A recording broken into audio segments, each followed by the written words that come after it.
नमस्कार बंधुरा तिलोत्तमा घर कन्या चैनेले सबाइके स्वागत जानाई आबारो। तो आज के रविवार तो स्पेशल तो थाकबेई रविवारे लाल लाल झाल झाल करे मटन रान्ना करब। तो सुइटिर बाबा मटन खेते भालोबाशे तो सेई जोन्नोई मटनटा रान्ना करब। और आमादेर मेये तो चिकेन खेते भालोबाशे आपनारा जानेनई चिकेनेर रेसिपि बेशिरभाग हय। तो चलुन किभाबे रान्ना करी आपनादेरके देखाई। और मटने तो आलू दितेई हबे, आलू दिये झोल।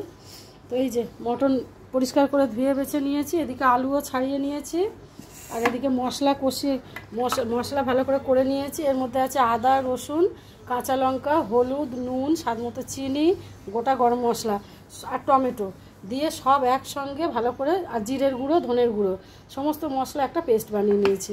এদিকে কড়াই তেল বসিয়ে দিয়েছি। এবারে একে একে সমস্ত আলুগুলোকে ভেজে নেব। আলু তো জানেন ভাজলে আলাদা স্বাদ আসে, আলুর মধ্যে একটা লেয়ার পরে ভাজার ফলে তো আলুর স্বাদ দ্বিগুণ বেড়ে যায়। তার জন্য তো এই জন্য আলুটা ভালো করে লাল লাল করে আগে তেলে ভেজে নেব, তারপর আবার দেখাবো। তো এই যে 200 গ্রাম মতো পেঁয়াজ কেটে রেখেছিলাম সেটা ভালো করে এবারে তেলে ভেজে নেব।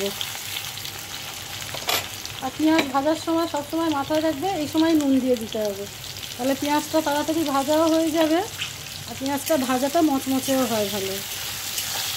এটা তো আমি মচমচে করবো না, এটা মোটামুটি একটা ভাজা হবে লাল লাল হবে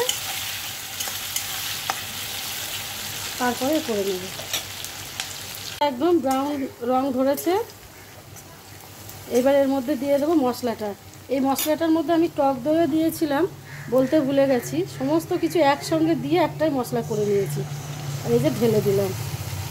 এরকম করে রান্না করে দেখবেন মটন বা কিংবা চিকেন খুব ভালো হয়। একসঙ্গে মশলাটা সমস্ত কিছু পেস্ট করে নেবেন, নিয়ে এই মশলাটা তেলে কষিয়ে কষিয়ে ভালো করে রং ছাড়বে, তারপরে একে একে মটন দেবে। আর মশলায় কষানোর সময় সব সময় যে মশলা দিয়ে একটু চাপা দিয়ে দিতে হয়। এই চাপাটা দিলে কি হবে মশলাটা খুব ভালো তাড়াতাড়ি কুক হবে আর তাড়াতাড়ি তেলটাও ছাড়বে। এই দেখুন কি সুন্দর তেল ছেড়ে গেছে। চাপা দিয়ে মশলা কষালে কি খুব ভালো করে মশলাটা কষা হয় আর টমেটোটাও ভালো করে জলটা যেটা সেটা টেনে যায় আর টমেটোর যে কাঁচা গন্ধটা সেটাও কেটে যায়। তো এটা এখন অনেকক্ষণ কষতে হবে। যে কোনো জিনিস আপনি ধৈর্য ধরে করলে জিনিসটা খেতেও ভালো হয় দেখতেও ভালো হবে। তো একটু টাইম লাগবে এটা মশলাটা কষতে। যে কোনো কাজে আপনি যদি সময় দেন তো সেই কাজ কিন্তু ভালো হতে বাধ্য। মশলাটা আমার কষানো হয়ে গেছে, সুন্দর তেলও ছেড়ে দিয়েছে। এই পর্যায়ে এখন আমি মটনগুলো দিয়ে দেব।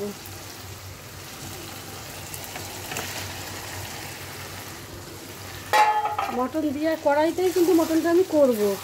এই মটনটা কিন্তু আমি কোনো প্রেসার কুকারে রান্না করব না, আর আমাদের প্রেসার কুকারে রান্না কেউ পছন্দ করেও না। মটন কড়াইতে কষিয়ে কষিয়ে রান্না করলে চাপা দিয়ে দিয়ে বেশি টেস্ট হয়, খেতে বেশি ভালো হয়। তো ওই কারণে আমাদের মটনটা সবসময় যখনই রান্না হয় একটু সময় ধরে রান্না করতে হয়, কিন্তু কড়াতেই রান্না করি আমি ভালো করে। এবারে এটাকে আস্তে করে দেবো। আমার মশলার মধ্যে মিশিয়ে দিয়েছি মাংসটাকে, এবার আস্তে দিয়ে দেবে। আস্তে আস্তেই কিন্তু রান্না হবে। কষানো হয়ে এসছে আমার একদম, মটন থেকে তেল ছেড়েও দিয়েছে। বাইরে তো প্রচণ্ড মেঘ করেছে আজকে, এক্ষুনি মনে হয় বৃষ্টি আসবে। আর একটু হবে, সবে রংটা ধরেছে।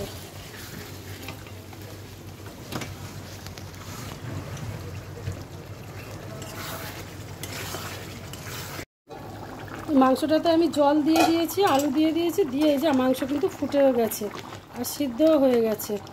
তো ভালো করে কষিয়ে নিয়েছিলাম, নিয়ে আর জলটা ঢালানো আপনাদেরকে দেখানো হয়নি, গরম জল দিয়েছি সেই সময়। তো গরম জল আর আলু দিয়ে এই যে ফুটিয়ে নিয়েছি। তো আমার কিন্তু মাংস একদম রেডি, গরম গরম লাল লাল ঝাল ঝাল একদম মটন কষা কিন্তু রেডি হয়ে গেছে। এই ঝোলটা টেনে নেবে, এতটা ঝোল থাকবে না। তো ভিডিওটা ভালো লাগলে অবশ্যই চ্যানেলটাকে সাবস্ক্রাইব করে পাশে থাকবেন, আর ইউটিউব হলে চ্যানেলটাকে সাবস্ক্রাইব করে পাশে থাকবেন, আর ফেসবুক পেজ থেকে যারা ফলো করছেন তারা লাইক কমেন্ট শেয়ার করে পাশে থাকবেন। নতুন হলে পেজটাকে ফলো করে রাখবেন। তাহলে আজকের মতো টাটা।